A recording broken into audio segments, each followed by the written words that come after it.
Quand on pense à l'architecture gothique, on imagine tout de suite des cathédrales immenses, des gargouilles. Mais en réalité, c'est bien plus qu'un style.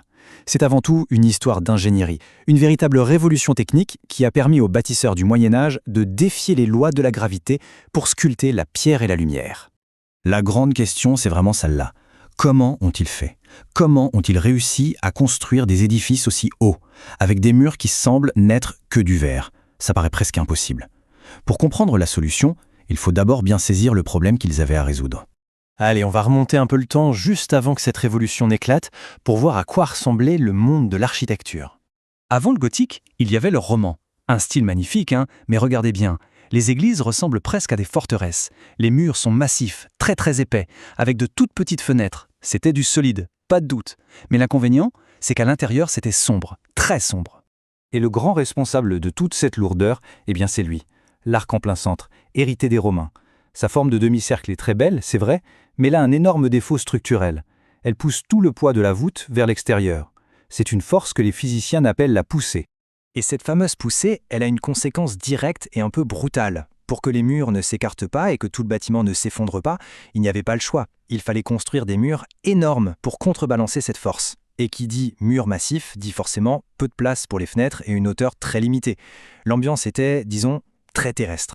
Mais voilà qu'arrive une idée de génie qui va absolument tout changer. C'est le point de départ, la clé de voûte, si on peut dire, de toute la logique gothique. Et cette idée, la voici, l'arc brisé.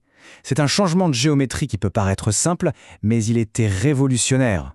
En faisant pointer l'arc vers le haut, les bâtisseurs ont trouvé le moyen de canaliser la majeure partie du poids, non plus sur les côtés, mais directement vers le bas, en direction du sol. Alors mettons-les côte à côte, c'est là que tout devient clair. D'un côté, l'arc en plein cintre qui pousse vers l'extérieur, donc mur massif obligatoire. De l'autre, l'arc brisé qui dirige la force vers le bas. Et là, c'est magique. Le besoin de murs épais diminue radicalement, et si les murs sont moins sollicités, on peut commencer à construire plus haut, beaucoup plus haut. Mais attention, l'arc brisé n'était que la première pièce du puzzle. À partir de là, les architectes gothiques ont bâti tout un système structurel entièrement nouveau. On pourrait parler d'un véritable squelette de pierre. Et la pièce maîtresse de ce squelette, c'est la voûte sur croisée d'ogives. Il faut vraiment l'imaginer comme une ossature. Les nervures en pierre, qu'on appelle les ogives, sont comme les os. Elles forment la charpente. Et entre ces os, on vient simplement remplir les vides avec des matériaux beaucoup plus légers. Le plafond devient une sorte de peau tendue sur ce squelette. Et le génie de ce système, on le voit parfaitement ici. Tout le poids du toit est maintenant collecté par ces ogives et canalisé vers des points de support bien précis, de fins piliers. C'est fini, les murs qui portent tout. Maintenant, ce sont les piliers qui font le travail. D'accord, mais ça amène un autre problème, non? Si on concentre tout ce poids sur des piliers aussi fins, qu'est-ce qui les empêche de plier ou de s'écarter sous la charge? On ne va quand même pas reconstruire des murs épais juste pour tenir les piliers. Eh bien non. La solution, c'est la touche finale, le coup de génie absolu du système gothique, l'arc-boutant. Regardez ces magnifiques bras de pierre qui s'élancent à l'extérieur de l'édifice. Ils fonctionnent comme des béquilles. Ils viennent épauler le pilier là où la poussée est la plus forte, et ils transfèrent cette force en toute sécurité vers des contreforts massifs, au sol, loin des murs principaux. Voilà, le système est complet.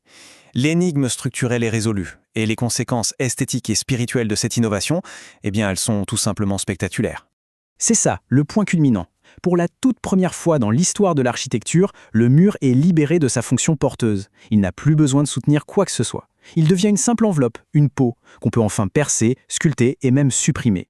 Le résultat à l'intérieur, c'est cette sensation incroyable de verticalité, d'espace. Les piliers s'élancent, les voûtes sont vertigineuses, tout semble attirer le regard et l'esprit vers le ciel.